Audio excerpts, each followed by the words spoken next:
Всем привет!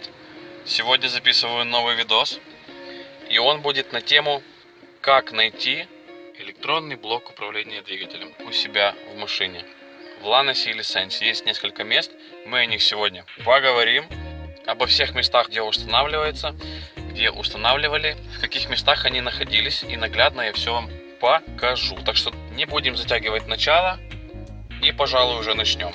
Узнаем, где же они все-таки стояли и стоят. Итак, зачем мне, как владельцу автомобиля, знать, где находится электронный блок управления? На нем есть надпись, какая у вас стоит в машине прошивка. Следовательно, следующий вопрос. Сыпешь ты вопросами, прям сегодня скажете вы. Зачем знать, какая прошивка у вас в автомобиле? Сейчас мы это все разберем. Тут масса прям пунктов. Когда вы перепрошиваете под газ, поставили в машину газ второго поколения, и вам теперь нужно машину перепрошить, так как 95% времени вы передвигаетесь на газу. Вы набираете человека, который это все делает, и говорит: Lanos или Sense прошить на газ. Окей, какая у тебя прошивка? Человек говорит: ну, узнаешь, наберешь. 2. Допустим, вы хотите сделать чип-тюнинг вашего автомобиля, Lanos или Sense. 3. Для диагностики. Когда вы набираете диагноста и говорите мне то-то, то-то, то, он вас спрашивает, какая машина, такая-то, такая-то, какая прошивка. Оп, едем дальше. Пункт 4. Допустим, у вас прямые руки, растут с плечей. Вы хотите внести какие-то изменения в двигатель, в систему выхлопа. Когда вы это сделаете, вам по-любому будет надо вносить еще изменения в прошивку. Итак, и в этом же случае вам понадобится знать, какая у вас прошивка стоит. 5. Когда устанавливают бортовой компьютер, также нужно дать информацию, какая прошивка. 6. Нужно просто знать эту информацию, когда вас об этом спросят. Однажды спросят об этом вас по-любому. Может быть, не всех и каждого, но это нужно знать, чтобы вас не застали врасплох, когда вы где-нибудь на СТО, или когда вы машину где-нибудь ставили на СТО, у вас там рядом нету. Вас набирают, нужно что-то сделать или что-то узнать по бырику, чтобы что-то решить. Какая у вас в машине прошивка? Я не знаю. Так вы скажете: такая-то, такая-то. Все очень быстро решается, ремонт проходит быстрее, вы получаете машину, соответственно, быстрее. Вы начинаете искать, как бы это все узнать, где прочитать, начинаете искать форумы, и выясняется, что прошивка-то она не одна, они есть разные. Для того, чтобы узнать, какая у вас стоит прошивка, мы ищем ЭБУ. На нем будет надпись прошивки. Мы разберем сейчас вариант найти наш электронный блок управления двигателем и прочитать, какая у нас прошивка стоит. Первое место, где это все может быть: под передним правым сиденьем пассажира.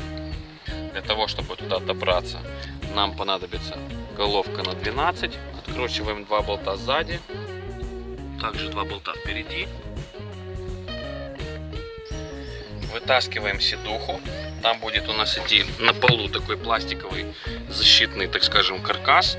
Откручиваем его, крепежи снимаем, и там мы увидим наш электронный блок управления двигателем. Это было место номер 1. Номер 2 это вот здесь вот в ногах у переднего пассажира. Вот здесь он стоит у нас в Sense 2012 года.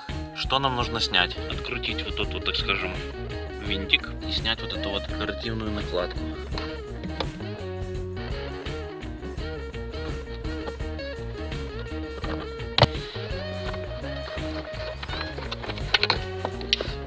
Есть. Дальше отводим ее просто в сторону.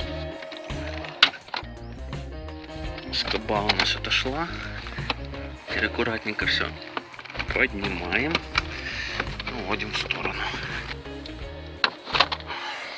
И вот так вот убираем. Вот наш электронный блок управления. Теперь, что касается того, где найти, как называется прошивка. Вот здесь буквы. Блок управления М103. Это означает, что здесь стоит Микас 10.3. Так как я это делал у себя все на машине, показывал, разбирал, ну давайте уж теперь мы все и сложим. Ну вот так вот одевается. Попадаем. Смотрим все, что было здесь, все четенько. Защелкиваем и усаживаем ее в свое место. место. Так, смотрим, попали ли мы. Да. Вот так. Все сложили. Ну и вариант номер 3, где это еще встречается на таких автомобилях, это на моторном щите. Цепляется даже сюда. Его будет видно. Возможно, для того, чтобы посмотреть прошивку, возможно, это не точно, его придется снять, покрутить, посмотреть циферки, буковки. Вот мы и разобрали, где может стоять ЭБУ. Казалось бы, в одних и тех же машинах, Лансах и Сенсе, но это все дело может стоять в 3 разных местах. Всем спасибо, я надеюсь, что данное видео кому-то было в помощь. Если это так, обязательно лайкни, подпишись. Тебе всего лишь одну кнопочку щелкнуть, мне будет очень приятно понимать, что я делаю эту всю работу не зря. До новых встреч, всего вам самого наилучшего.